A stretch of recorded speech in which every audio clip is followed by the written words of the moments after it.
성부와 성자와 성령의 이름으로 말씀드립니다.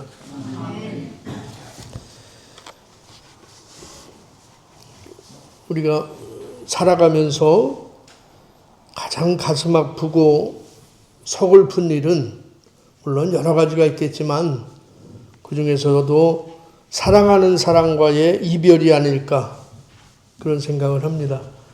서로 사랑하는데 헤어지게 된다면 정말 슬픈 일이죠. 사랑하는 사람과의 이별은 정말 가슴 아픈 일입니다. 사제인 저에게는 또 마찬가지예요. 사랑하는 교우들이 헤어지게 된다면 그건 정말 슬픈 일이죠. 세바스찬하고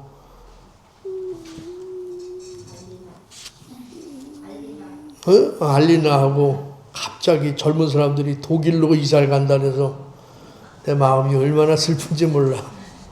잠이 안 와요. 가기 전에 4명을 전도하고 가시길 바랍니다.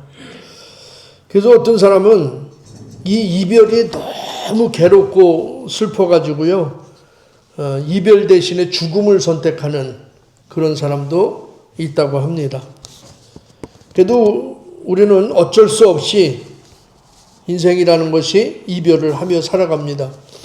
오늘 예수님도 사랑하는 제자들과의 이별을 이제 앞두고 있습니다. 이제 헤어져야 돼요. 3년 동안의 그런 모든 과정을 끝내야 됩니다. 특별히 요한복음에서는 그래서 예수님께서 떠나가신다 이런 단어를 12번이나 사용하고 있습니다. 이제 예수님은 얼마 있으면 제자들을 떠나시게 돼요. 이별을 앞두고 예수님은 오늘 제자들에게 이렇게 말씀하셨습니다. 오늘 본문 23절, 24절 보시면 예수께서는 이렇게 대답하셨다. 나를 사랑하는 사람은 내 말을 잘 지킬 것이다. 그러면 나의 아버지께서도 그를 사랑하시겠고 아버지와 나는 그를 찾아가 그와 함께 살 것이다. 그러나 나를 사랑하지 않는 사람은 내 말을 지키지 않는다. 내가 너희에게 들려주는 것은 내 말이 아니라 나를 보내신 아버지의 말씀이다. 이렇게 이야기를 해요. 여러분도 하나님은 사랑하시죠? 그런데 오늘 예수님께서는 하나님 사랑하는 게 어떤 것이냐? 어떤 사람이 하나님을 사랑하는 사람이냐? 한마디로 그냥 정리를 해요. 기도를 6시간 하는 사람이 하나님을 사랑하는 게 아니야. 성경을 많이 하는 사람이 하나님을 사랑한다. 그런 얘기가 아니라 나를 사랑하는 사람은 내 말을 잘 지킬 것이다. 이래요.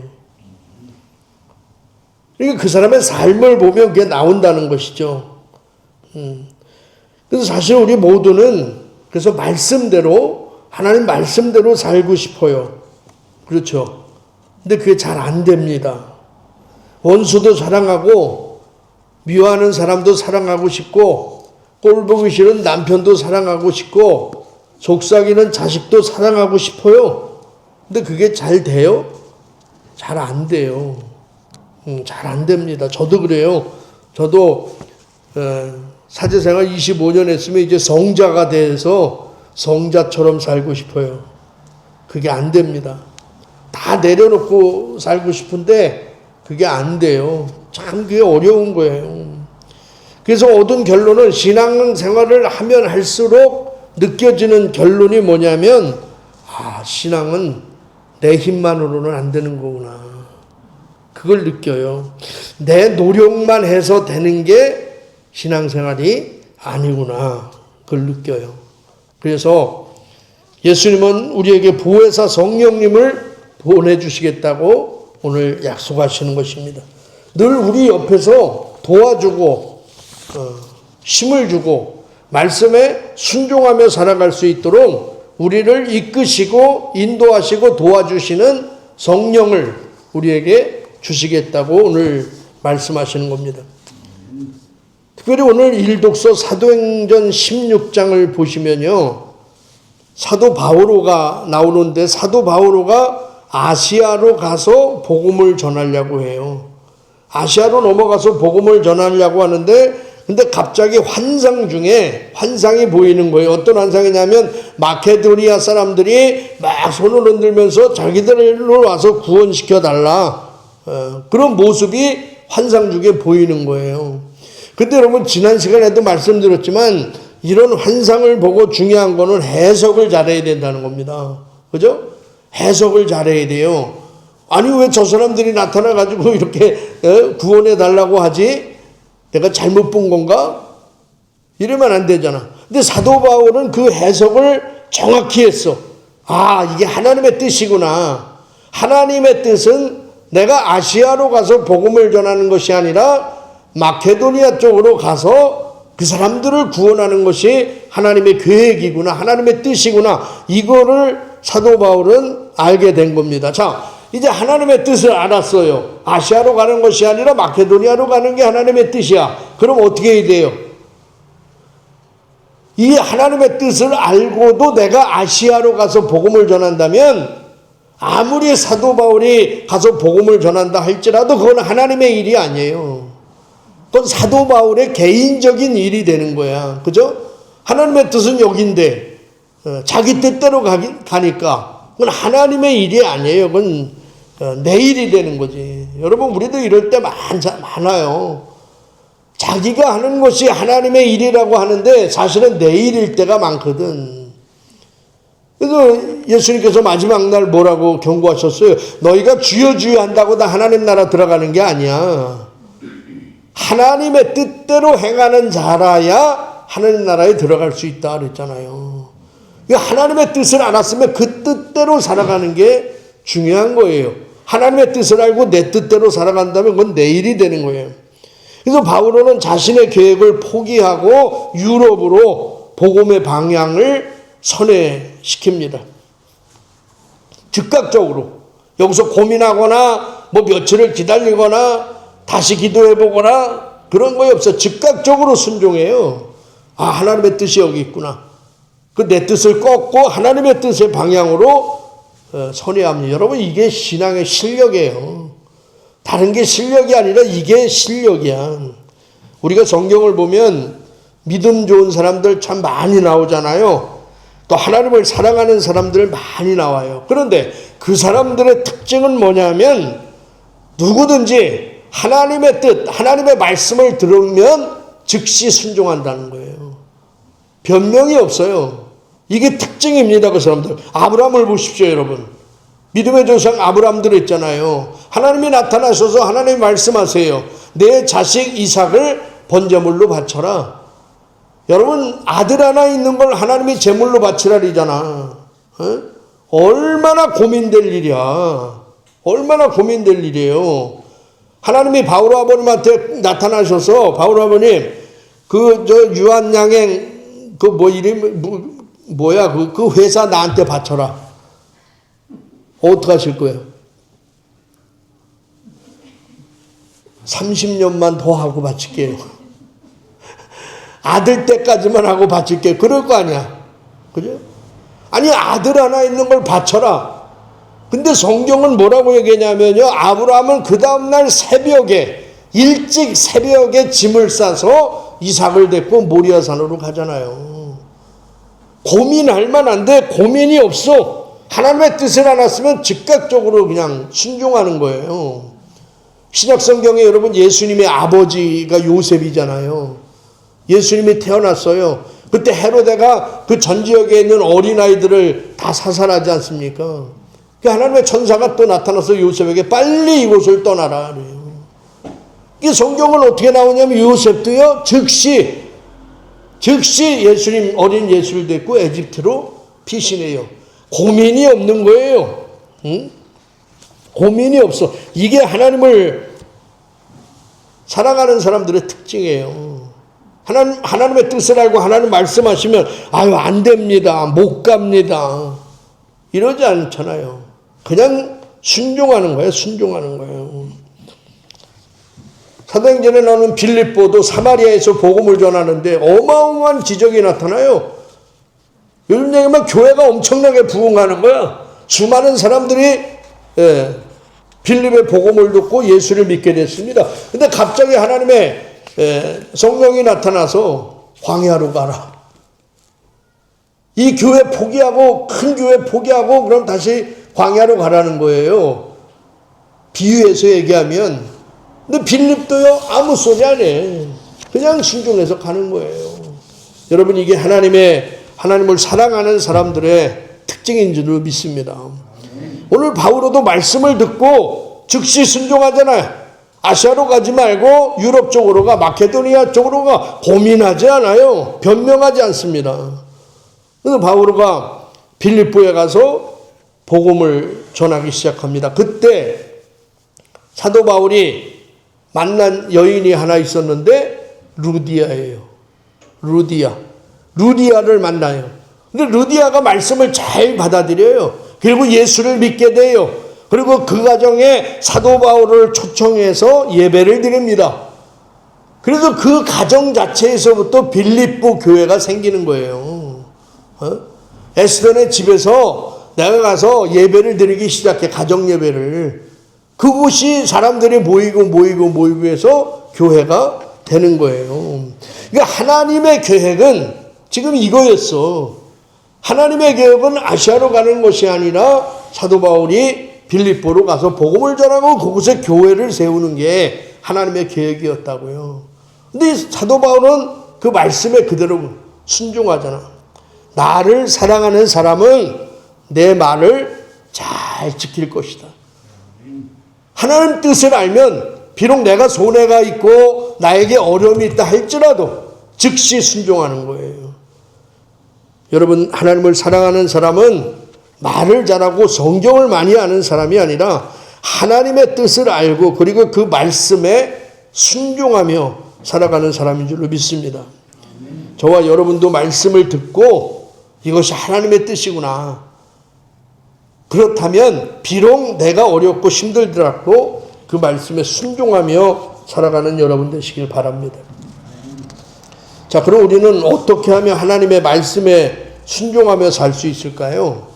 어떻게 하나님 말씀에 순종하며 살 수 있을까? 정답은 아까도 말씀드렸지만 우리 힘으로는 이게 불가능해요. 한두 번은 가능하겠지. 그러나 너희 힘만으로는 안 된다는 게 성경의 답이에요. 그래서 우리를 도와주시는 분이 계세요. 그분이 누구냐? 바로 성령 하느님이시다 이겁니다. 26절 말씀 한번 보셔요. 26절 같이 한번 보실까요? 시작. 이제 아버지께서 내 이름으로 보내주실 곧 성령 곧 협조자는 모든 것을 나에게 가르쳐 주실 뿐만 아니라 내가 너희에게 한 말을 모두 되새기게 하여 주실 것이다. 자, 여러분 우리를 도와주실 성령님이 계신데 그분이 누구냐면 협조자래. 협조자. 헬라어로 파라클레토스라고 하는데 무슨 뜻이냐면 돕기 위해서 옆에 계신 분 이런 뜻이에요. 그러니까 하나님이 돕기 위해 옆에 계신 성령님을 우리에게 보내주신다는 거예요. 그 성령님은 어떤 분이시냐? 우리를 도와주시는 분이야. 여러분의 신앙생활을 도와주시는 분이에요. 여러분이 하나님의 뜻을 알 수 있도록 도와주시는 분이에요. 그러니까 어린아이의 걸음마를 도와주기 위해서 옆에 엄마가 항상 같이 있잖아. 네? 아이가 다치고 쓰러질까 봐. 그런 분이 성령님이에요. 예를 들어 이런 거예요. 우리가 어릴 적에 자기 자녀들 자전거를 가르쳐 주잖아요. 자전거. 우리 시즈는요 무서워가지고 자전거도 잘 못 탔어. 예지는 안 가르쳐줘도 그냥 혼자 타요. 그냥 겁이 없어. 인생을 막 살아 그냥. 수영도 안 가르쳐줬는데 물에 먼저 빠지는 애예요. 근데 자전거를 가르쳐줄 때 아빠가 어떻게 가르쳐요? 잡고 가르치다 넘어지지 않게. 그러다가 어느 정도 되면 뒤에서 살짝 놔보잖아요. 어? 그럼 아이가 물어봐. 아빠 잡고 있지? 잡고 있지? 잡고 있으니까 안심해. 그럼 아이는요 아빠가 진짜 잡고 있는 줄 알고 두려움 없이 자전거를 타잖아요. 근데 아빠가 볼 때 가다가 삐뚤하면 어떻게 쫓아가서 탁 잡잖아. 쓰러지지 않도록. 성령님의 역할은 바로 그런 역할을 우리에게 해주신다는 거예요. 우리가 정말 힘들어서 힘을 잃고 쓰러지고 넘어지려고 할 때 성령님께서 우리를 잡아주시고 우리를 도와주시고 우리에게 믿음을 더해주시는 분이다 이거예요. 근데 문제는 성령님은 늘 우리를 돕고 싶어 하는데 중요한 건 우리가 요청을 안 한다는 거예요. 요청을 안 해요. 저는 오늘 아침에도 제가 제일 잘하는 게 이거예요. 오늘 아침에도 일어났는데 약간 팅해. 또 이 귀가 좀 이상해. 그러니까 제가 제일 먼저 한 말이 뭔지 알아요? 아우 또 어지러운, 또 귀가 잘못됐나? 이게 아니에요. 일어나자마자 하는 말은 성령님 도와주세요. 성령님 도와주세요. 그 얘기예요. 제 인생에 어떤 어려움이 올 때마다, 어떤 어려움이 와도 병원에 갈 때도 마찬가지고 돈이 없어도 마찬가지고 매번 제가 하는 건, 유일하게 하는 건 뭐예요? 성령님 도와주세요. 여러분도 한번 해보세요. 에스테 해보세요. 성령님 도와주세요. 사업하다 누구 만나는데 이 거래가 잘 안 돼. 이거 내가 가르쳐주는 거야. 잘 되면 감사한 건 많이 내야 돼. 누굴 만나서요 거래를 하고 계약을 하고 뭘 할 때 잘 안 돼. 그때 유일하게 내가 할 수 있는 게 뭐야? 성령님 도와주세요. 왜냐하면 보혜사 성령 파레클레토스는 하나님은 항상 우리 안에 계시고 우리 옆에 계셔서 우리를 도와주시는 분이라고. 하나님이 우리와 함께 하셔서 도와주세요. 근데 이분은 인격적인 분이라 무슨 저 무당이 신받는 것처럼 강제로 우리를 접수하거나 우리를 주장하지 않아요. 내가 도와달라고 할 때 성령님도 도와주시는 거예요. 여러분 우리가 왜 신앙생활에 실패하느냐면 도움을 요청하지 않아요. 성령님의 능력을 우리가 활용하지 않는다고. 오늘부터 여러분 어떤 일 중에서 주무실 때도 마찬가지고 깨어나서도 마찬가지고 오늘 비행기 탈 때도 제주도 가면 비행기 탈 때도 할 수 있다. 성령님 편하게 여행할 수 있도록 도와주세요. 한라산 바오로 아버지랑 올라가는데 싸우지 않도록 성령님 도와주세요. 싸우면 또 혼자 버려두고 내려면 어떻게 해. 그러니까 모든 우리의 삶 속에서 우리가 할 수 있는 최고의 기도가 뭐다? 성령님 도와주십시오. 그때 성령님께서 저와 여러분과 함께 하시는 줄로 믿습니다. 돕는 분, 보혜사 성령님이 우리에게 오셔서 어떤 일을 하시냐 하면 26절 보시면 성령님께서 하신 일은 두 가지예요. 두 가지. 하나는 뭐냐? 가르쳐 주시는 일을 해요. 뭐 한다고요? 가르쳐 주시는 일을 해요. 무엇을 가르쳐 주느냐? 모든 것을 가르쳐 주신대요. 성경은. 모든 것을 가르쳐 주세요. 근데 여러분 생각해 보세요. 가르쳐 주신다는 것은요, 모든 것을 알기 때문에 가능한 거잖아요. 성령님이 모든 것을 가르쳐 주신데, 근데 모든 걸 가르쳐 주신다는 것은 모든 걸 안다는 말씀이잖아요. 제가 오늘도 아버지의 저 성경 공부할 거야. 성경 공부할 때 가르치잖아요. 구원이 뭐냐? 신자장님, 구원이란 뜻이 뭐예요? 저거 봐. 큰일 났다, 이제. 이따 혼나야 돼. 구원이란 뜻이 뭐야? 가르쳐 주잖아요, 제가. 근데 제가 성경을 모르면 여러분한테 가르칠 수 있겠어요? 아니까 가르치는 거라고, 아니까. 마찬가지예요. 성령님은 모든 것을 다 알고 계시기 때문에 가르쳐 주는 거예요. 모르면 못 가르치지. 그래서 우리가 할 일은 성령님께 물어보고 맡기는 거야. 모든 걸 아시니까. 그러면 성령님은 가르쳐 주세요. 가르쳐 주세요. 물어봐야 가르쳐 주신다는 거예요. 교사 부부로 평생을 사시다가 두 분 다 교장 선생님으로 은퇴한 부부가 있어요. 이 두 사람이 결혼을 하면서 서로 계약을 해서 합의를 한 거예요. 어떤 계약을 했냐면 남편이 지켜야 될 세 가지. 이거를 지켜야 결혼할 수 있다 해서 세 가지를 서약을 했답니다. 첫째는 아내가 만들어주는 음식은 무조건 잘 먹기. 무조건 잘 먹어야 돼. 둘째, 월급은 바로 아내의 통장으로 입금하기. 셋째, 모든 중요한 결정은 아내가 내리기. 이 세 가지. 노아는 이 조건이면 결혼하겠어? 에? 저렇게 눈치를 보고 살아요. 베드로는 안 하지. 그러니까 저런 말을 자신 있게 할 수 있으면 아내를 전도하지 말아야 돼. 근데 이 세 가지를 이제 약속을 하고 결혼을 했어요. 근데 먼저 남편은 이 세 가지 원칙을 잘 지키며 살아갔습니다. 그런데 첫 번째와 두 번째는 지킬만 한데 세 번째 약속이 약간 힘들었다 그래. 모든 결정을 아내가 하니까 남자 쪽에서는 뭔가 불편한 게 있는 거죠. 반면에 아내는 이 세 가지 원칙을 지키며 살아가는데 굉장히 힘들었다네요. 처음에는 좋을 것 같아서 이 계약을 했는데 나중에 결과론적으로 너무너무 힘들었다는 거야, 아내가. 그게 왜 그러냐면 첫째는요, 첫 번째 계약이 뭐야? 아내가 해주는 음식은 남편이 아무 말 없이 잘 먹기잖아요. 근데 30년을 음식을 해주는데 남편이 정말 아무 말 없이 음식을 잘 먹는 거야.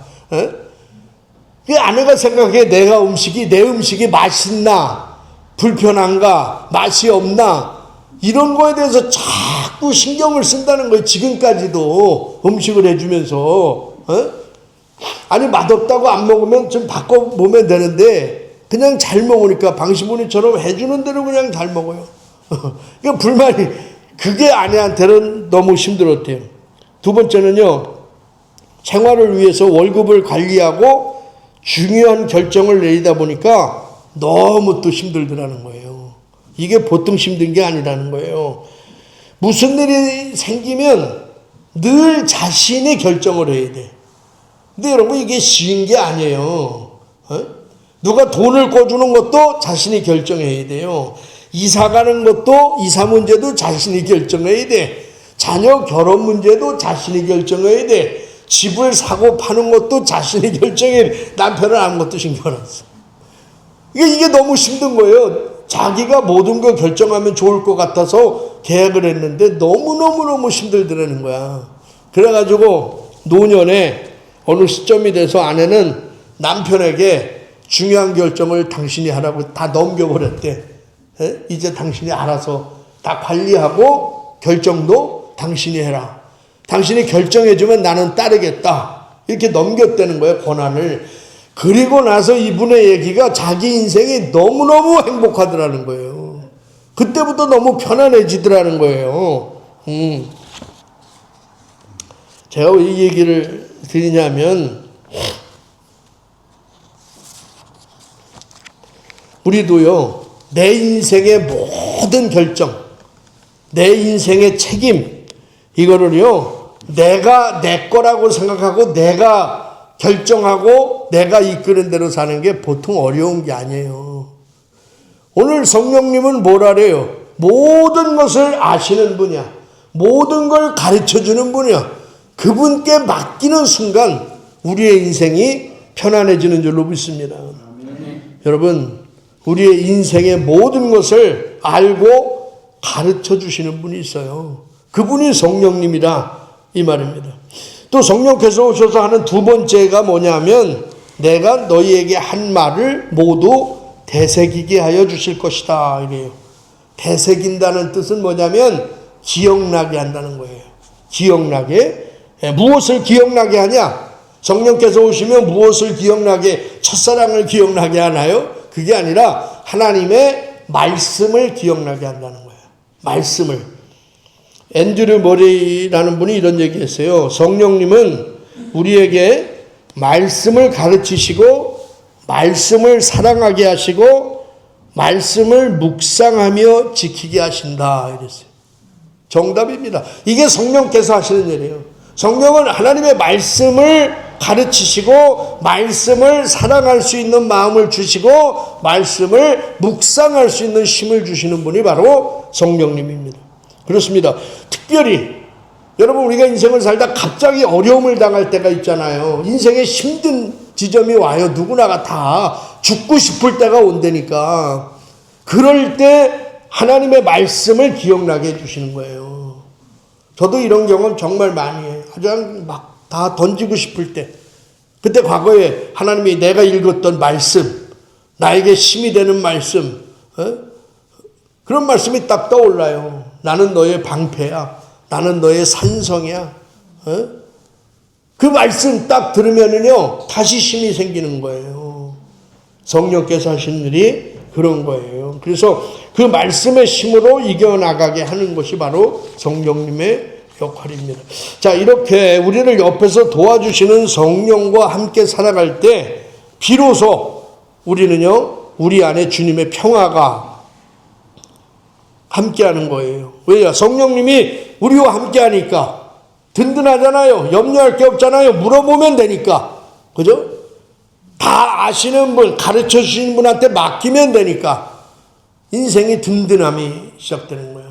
아니, 여행을 가도요, 어디 여행을 가도 누군가 정말 무술 유단자, 돈도 많고 무술 유단자 이런 사람과 같이 가봐요. 어디 여행을. 너무 행복하잖아. 든든하잖아요. 어떤 일이 생겨도 이 사람이 다 도와줄 것 같잖아. 근데 하나님이 우리와 함께 하시니까 우리가 얼마나 든든해요. 그래서 27절 보시면 나는 너희에게 평화를 주고 간다. 내 평화를 너희에게 주는 것이다. 내가 주는 평화는 세상이 주는 평화와는 다르다. 걱정하거나 두려워하지 말아라. 이래요. 그렇습니다. 진정한 평화는 누가 주는 것이냐? 예수님이 주는 거예요. 근데 예수님이 주시는 예수님이 주는 평화가 있다고 해요.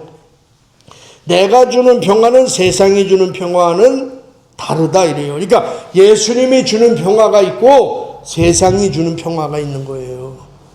이걸 아셔야 돼요. 평화에는요, 이 평화라는 말은 두 가지가 있습니다. 하나는 박스.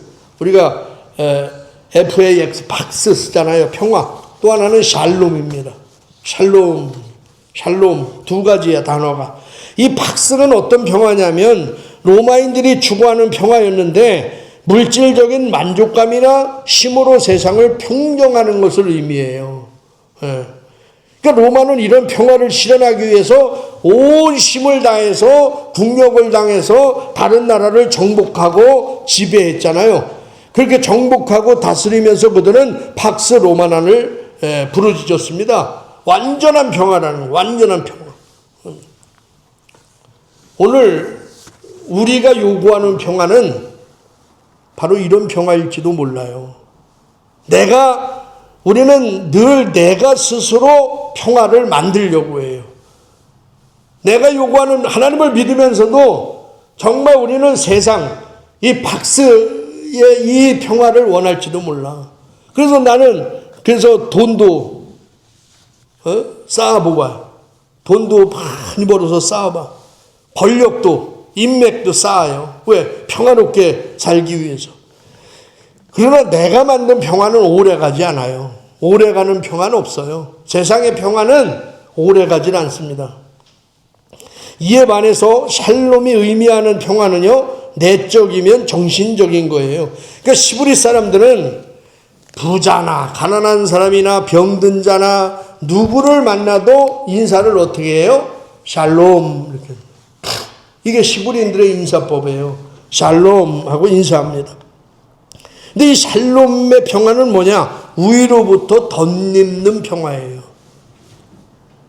그래서 스피노자는 이런 말을 했어요. 평화란 싸움이 없는 것이 아니라 영혼에서 솟는 기쁨을 말하는 것이다.